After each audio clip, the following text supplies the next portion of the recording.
کہتے ہیں ایک چینی بڑھیا کے گھر میں پانی کے لیے 2 مٹکے تھے جنہیں وہ روزانہ ایک لکڑی پر باندھ کر اپنے کندھے پر رکھتی اور نہر سے پانی بھر کر گھر لاتی۔ ان 2 مٹکوں میں سے ایک تو ٹھیک تھا مگر دوسرا کچھ ٹوٹا ہوا تھا۔ ہر بار ایسا ہوتا کہ جب یہ بڑھیا نہر سے پانی کے لیے گھر پہنچتی تو ٹوٹے ہوئے مٹکے کا آدھا پانی راستے میں ہی بہہ چکا ہوتا، جبکہ دوسرا مٹکا پورا بھرا ہوا گھر پہنچتا۔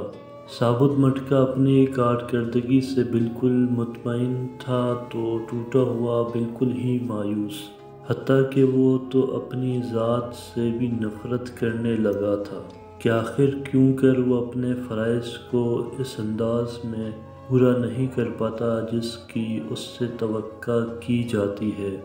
اور پھر مسلسل 2 سالوں تک ناکامی کی تلخی اور کڑواہٹ لیے ٹوٹے ہوئے گڑھے نے ایک دن اس عورت سے کہا، میں اپنی اس معذوری کی وجہ سے شرمندہ ہوں کہ جو پانی تم اپنی مشقت سے بھر کر اتنی دور سے لاتی ہو اس میں سے کافی سارا صرف میرے ٹوٹے ہوئے ہونے کی وجہ سے گھر پہنچتے پہنچتے رستے میں ہی گر جاتا ہے۔ گڑھے کی یہ بات سن کر بڑھیا ہنس دی اور کہا، کیا تم نے ان سالوں میں یہ نہیں دیکھا کہ میں جس طرح سے تم کو اٹھا کر لاتی ہوں ادھر تو پھولوں کے پودے ہی پودے لگے ہوئے ہیں جبکہ دوسری طرف کچھ بھی نہیں اگا ہوا۔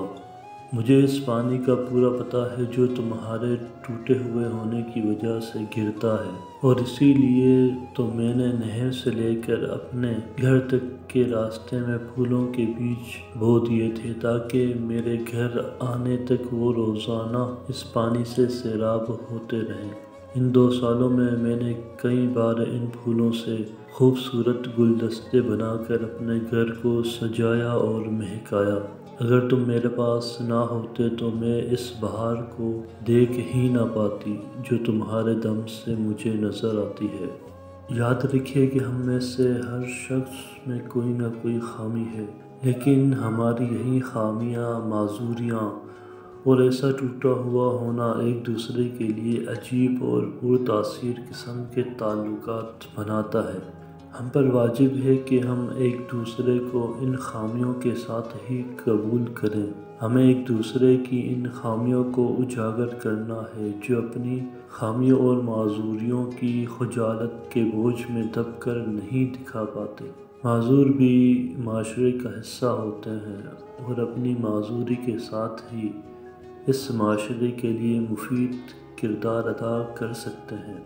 جی ہاں، ہم سب میں کوئی نہ کوئی عیب ہے، پھر کیوں نہ ہم اپنے ان عیبوں کے ساتھ ایک دوسرے کی خامیوں اور خوبیوں کو ملا کر اپنی اپنی زندگی سے بھرپور لطف اٹھائیں۔